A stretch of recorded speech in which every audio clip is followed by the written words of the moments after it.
हृदय विदारक घटना, जो कलवाही थाना क्षेत्र से दिल दहलाने वाली घटना, मंगलवार सुबह न मालूम कब 4:30-5 बजे के आसपास ये घटना घटित होता है।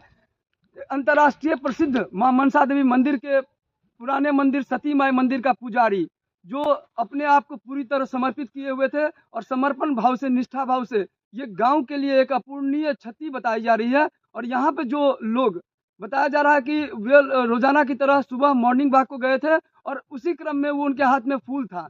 बताया जा रहा है कि एक अज्ञात वाहन ने उन्हें ठोकर दिया और उसी समय घटना स्थल पे हुई उनकी मौत।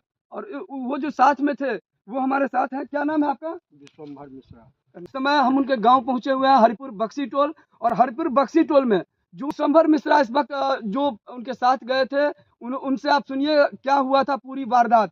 सवेरे गए थे कल टहलने के लिए 4 बजे मनसा देवी मंदिर से लेकर के कलवाही